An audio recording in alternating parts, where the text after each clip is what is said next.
Shalom! Eu queria compartilhar com vocês sobre a festa do Pêssar. Mas hoje eu gostaria de falar sobre os elementos que são colocados na mesa, que nós chamamos o Seder do Pêssar, que é um cerimonial que nós fazemos, e cada um desses elementos que nós usamos, eles têm uma importância na nossa vida espiritual, porque eles expressam significados espirituais e que trazem muitos benefícios para nós. A princípio, nós usamos um prato chamado Querá, e nesse prato nós colocamos esses elementos que vão ser usados, e eu gostaria de falar de cada um deles, para que você possa ir à sua casa, quem sabe também preparar juntamente com sua família.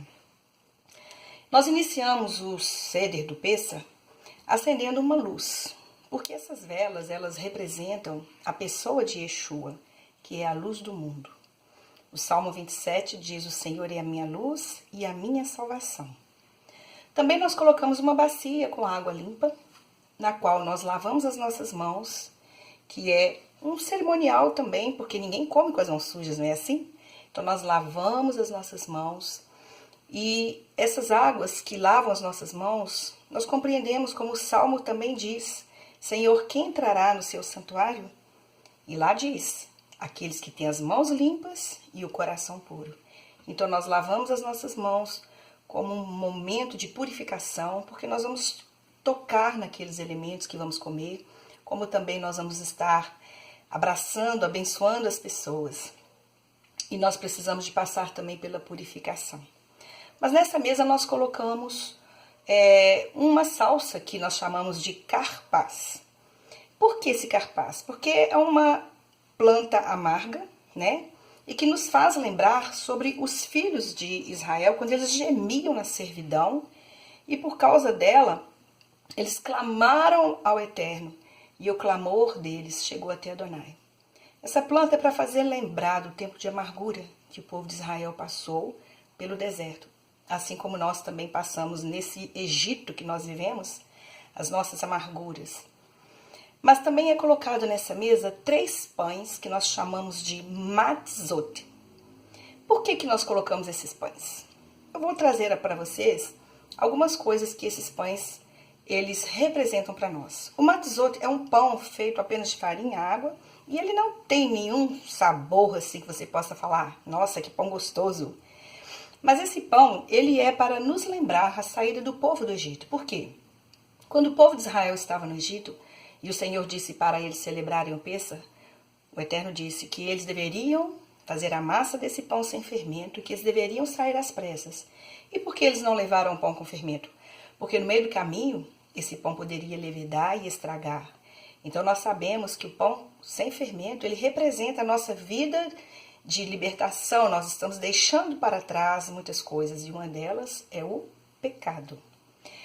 Mas também nós encontramos que nesse matzá é um alimento sem gosto, como eu falei, não muito saboroso para comer, pois representa Yeshua, que na sua morte ele não tinha beleza, não tinha aparência, não tinha formosura.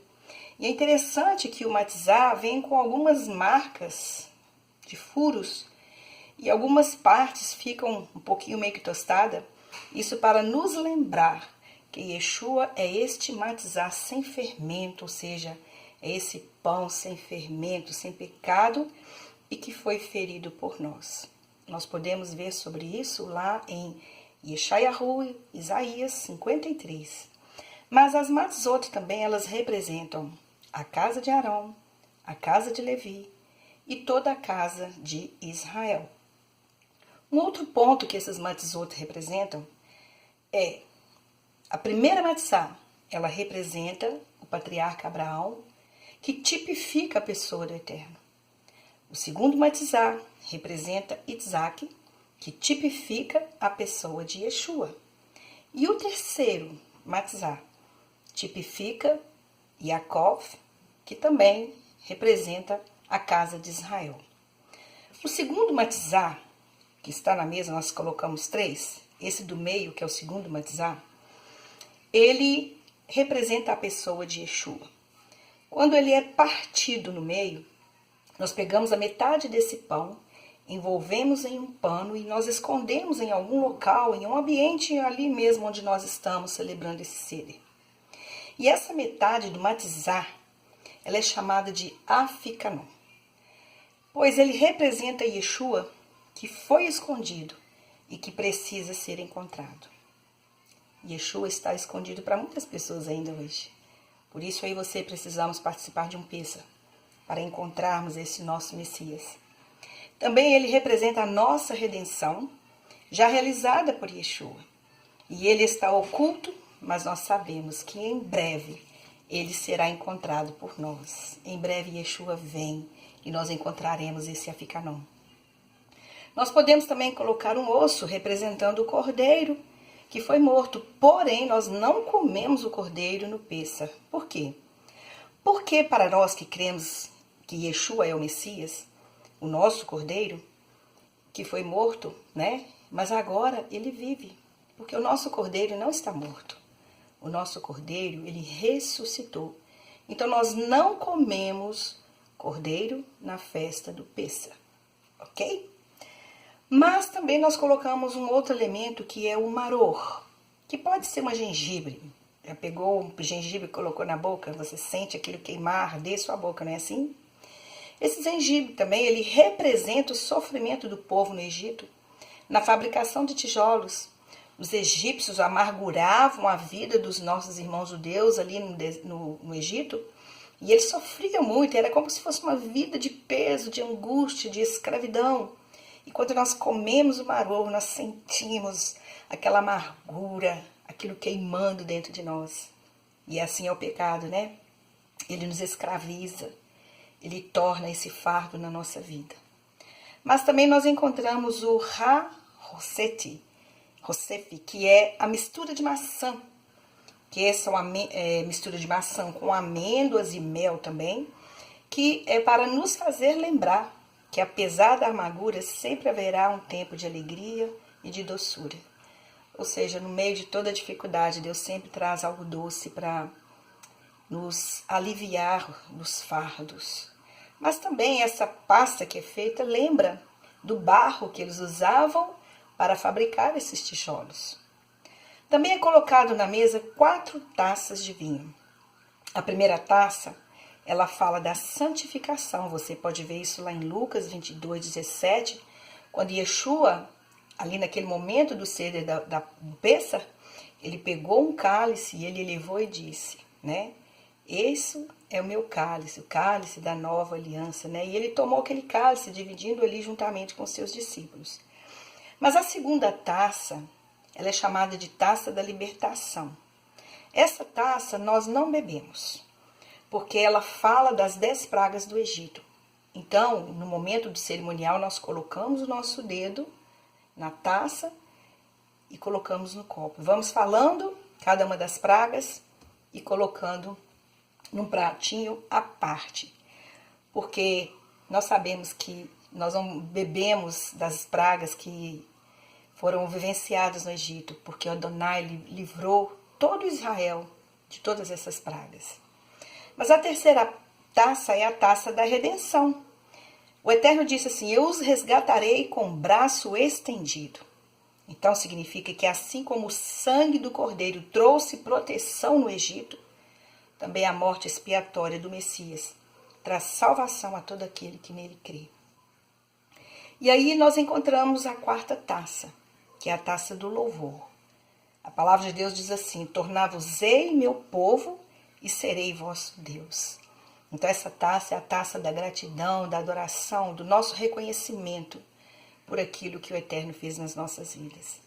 Mas também pode ser colocada uma quinta taça, que representa o profeta Eliarro. E essa taça também ela não é bebida, porque ela será bebida, sabe quando? Quando Yeshua voltar, porque ele mesmo preparará para nós essa taça, e ele beberá conosco, essa taça que está nos esperando. Quando nós celebramos essa festa, nós também colocamos uma cadeira vazia ao lado da mesa. Por que nós fazemos isso?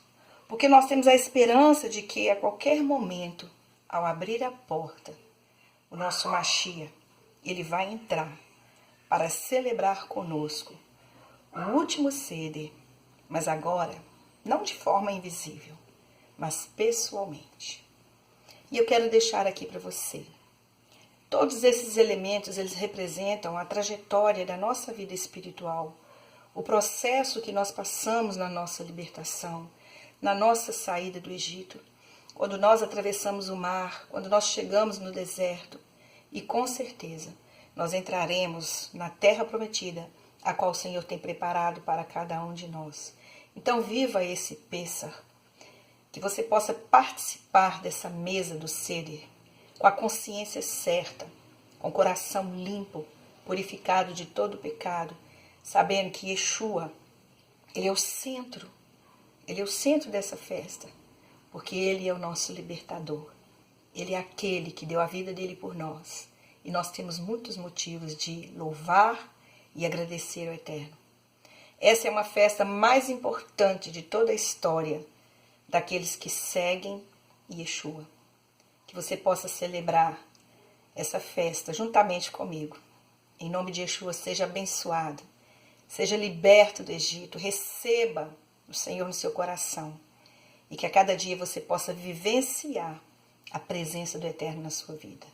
E eu quero fechar esse estudo, essa explicação, desejando você Hag Sameach Pêssar. Feliz festa do Pêssar. Em nome de Yeshua eu te abençoo. Amém.